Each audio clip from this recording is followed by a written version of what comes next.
Lihat, saya kembali kepada apa yang Doktor katakan tadi, pegawai kanan di Masjid Putrajaya. Itu merupakan masjid tempat pentadbiran kerajaan. Bersebelahan. Bersebelahan. Dan Perdana Menteri boleh dikatakan hampir setiap Jumaat di situ. Kalau kita lihat, ia sangat menyeramkan apabila saya suka percaya belum mengatakan bahawa itu adalah keluar daripada, okey, mungkin ada mengatakan bahawa ia dikodam dan sebagainya. Tetapi tolonglah, kalau betul pada tahun 2019, rakyat sampai sekarang masih tertanya-tanya apa tindakan yang dibuat. Sehingga kan, beliau masih lagi memegang jawatan sebagai pengarah. Pilihan raya PAS bila persekutuan, sedangkan beliau Dewan adalah Ulama. Ulama.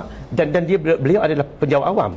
Jadi, itu merupakan salah satu bukti yang jelas bahawa sebenarnya, minta maaf saya katakan bahawa di atas sana, buat kerja sebelah mata. Maksudnya tidak sepenuhnya melepaskan batuk di tangga dan sebagainya. Akhirnya inilah yang akan berlaku. Dan kalau kita lihat, ramai orang marah tentang kenyataan ini. Sebelum ini ada yang mengatakan, oh, ini baru berlaku sedangkan itu 2019. Ya, kalau 2019 saya boleh terima itu 2019. Tetapi apa keputusan ataupun siasat yang diberikan, yang diberitahu kepada rakyat tentang beliau ini kalau beliau masih lagi berada di tempat yang sama? Doktor, ini adalah kesan daripada, saya nak menuduh, kita tahulah, kita pun tahu ada implikasi undang-undang. betul. Tapi hal ini adalah pihak pentadbiran yang berada dalam kabinet Malaysia perlu untuk meneliti semula apa yang sedang berlaku. Kenapa watak-watak ini kekal ada? Kenapa kadang-kadang dia tak menzahirkan. Yang berani ni, dia bukan saja berani, yang ni agak mungkin bahasa kasarnya adalah tidak cerdik lah. Awak letakkan di dalam Facebook, dalam media sosial, ada jejak digital dia.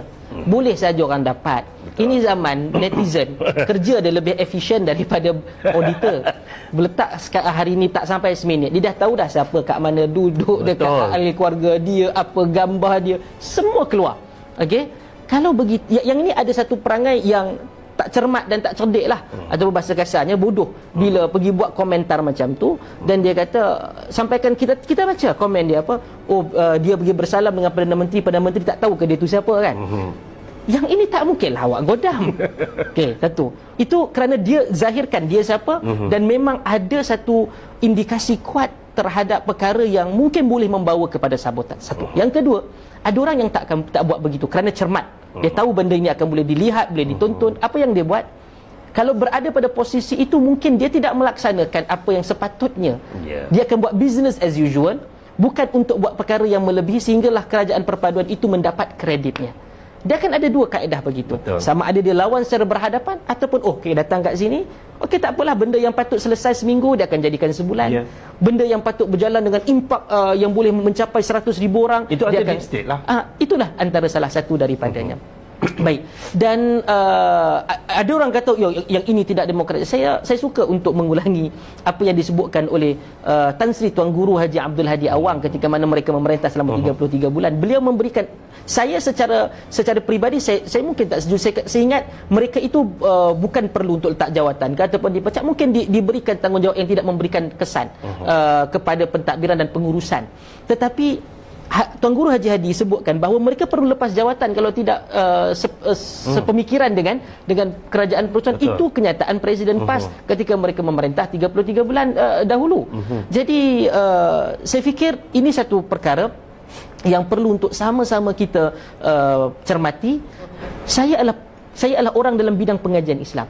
Saya suka dan saya merindukan kepada sebuah bi'ah agama yang boleh untuk dirasai oleh orang Islam. Wallahil azim, kita nak agama itu muncul. Yang kita lawan ini bukan lawan Islam. Jangan sama sekali. Tadi orang hantar kepada saya sedutan kuliah duha Menteri Besar Kelantan yang baru, Datuk Nasruddin Daud. Dia menyatakan terima kasih kerana menyokong dan mempertahankan perjuangan Islam. Seakan-akan mereka yang dua dun yang tidak dapat dikuasai oleh PAS Kelantan itu seperti mereka tidak membawa perjuangan Islam. Jadi stop untuk kata bahawa perjuangan Islam itu adalah anda sebagai parti. Parti anda adalah parti yang menggunakan jenama Islam. Anda nak bawa ideologi begitu, terpulang, itu pilihan anda.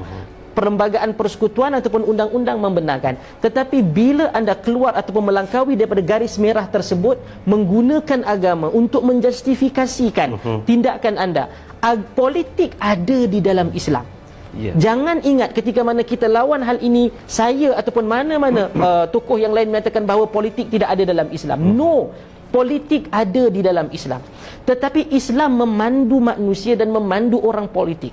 Bukan orang politik buat keputusan nanti nak guna, nak justify tindakan politik mereka, ambil Al-Quran barulah diambil Al-Quran ataupun hadis. Nanti berubah tempat, berubahlah maksud hadis ataupun Al-Quran itu. Anda tunggang, itu maksud tunggang. Bukan ketika mana ceramah, saya kadang-kadang ketika even berceramah di hadapan orang politik, dalam majlis politik, saya ingatkan supaya mungkin saya ingatkan bahawa ingat Allah Ta'ala berikan amanah kepada kalian, dan kalau kalian mati dalam keadaan menipu, Allah Ta'ala haramkan bagi kalian syurga, maksudnya masuk ke dalam neraka. Saya gunakan dalil itu, guna ayat Quran, bukan saya tunggang, saya nak ingatkan yang di hadapan saya. Tapi kalau waktu saya buat A, saya kata haram, gunakan dalil A. Bila tukar situasi B, yang haram tu saya nak halalkan, saya gunakan juga, saya kata yang ini lain. Yang itu namanya tunggang, yang itu memanipulasikan, yang itu menyalahgunakan, yang itu kita panggil sebagai abuse ala dalil. Okey, jadi di sinilah yang kita nak lawan. Dan kalau katakan orang-orang agama itu yang muncul di atas mimbar, jadi imam, tazkirah, dia mungkin tak sebut, tapi dalam kalimat-kalimat dia pergi mengarah ke arah sana. Sebab tu saya sebut, kita ada banyak ni, sama ada melalui RTM, sama ada TV Hijrah, sama ada Radio IKIM. Yang ini kurang-kurangkanlah kepada benda-benda yang kadang-kadang merepek dan juga mengarut ni. Dan kadang-kadang saya tengok yang dijemput tu cerita tak habis-habis dengan mimpinya. Jumpa itulah mimpi ini, jumpa itu.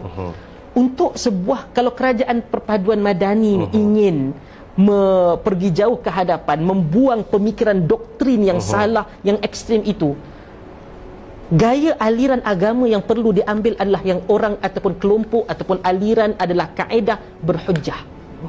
Kalau yang duk main dengan mimpi ni, buat amalan macam mana nak mimpi, kita tahu dalam hadis sebutkan tentang mimpi Nabi SAW, tapi tak ada siapa yang boleh confirm dia jumpa Nabi, melainkan dia itu adalah sahabah. Dan kalau dilanggukkan, dilambakkan, semuanya nak pergi sampai kepada tahap wali, nak pergi kepada mimpi, kerajaan perpaduan ini tidak akan pergi ke mana. Sebab kelompok tu bimbang-bimbang, kelompok yang kempen itulah juga nanti balik dia tak akan memberikan manfaat. Saya tengok begitu besar yang amat berhormat Perdana Menteri berikan ruang kepada kelompok-kelompok ini, kadang buat program besar-besaran. Datang daripada Kelantan, datang daripada Terengganu, datang daripada Kedah. Diberikan hampir setiap bulan, bukan sekali, kadang satu bulan berkali-kali. Balik-balik dia tak merasakan bahawa aliran pemikiran ataupun aliran agama yang dibawa, yang untuk membawa kepada kekuatan umat Islam oleh Datuk Seri Anwar Ibrahim itu tidak memberikan keyakinan mereka untuk memberikan undi kepada kerajaan perpaduan itu tadi. Adakah mungkin kerana DAP ada dalam tu? Kalau katakan DAP ada di dalam tu, saya nak sebutkan juga gerakan juga ada di dalam Perikatan Nasional.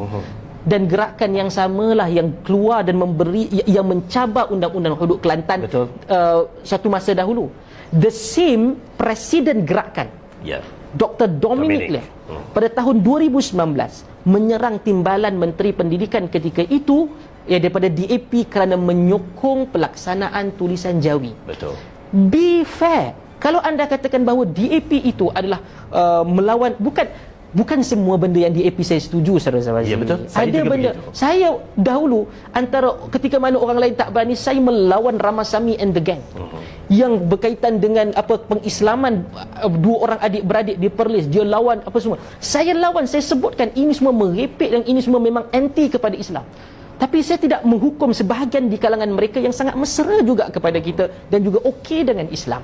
Begitu juga kalau ada gerakan yang bagus kita katakan, tetapi dalam gerakan itu juga presidennya pada hari ini yang Dominic Lau tu yang melawan tentang tulisan Jawi. Kalau anda mahu ingin jujur, lawan gerakan, lawan Perikatan Nasional dan lawan PAS. Jangan lawan PH kerana awak tuduh ada DAP. Tapi sekarang awak fokus kepada DAP dan awak lawan, awak diamkan dan butakan mata apa yang gerakan buat selama ni.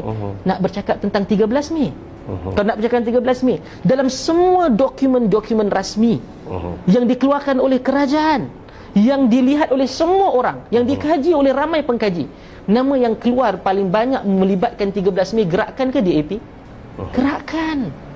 Bahkan ada gambar-gambar itu dengan lambang parti gerakan itu sampai kepada hari ini. Jujurlah, Dia bukan masalah apa kerana kawan tu menang.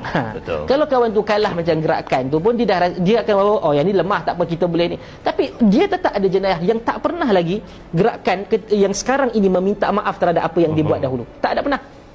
Tak pernah.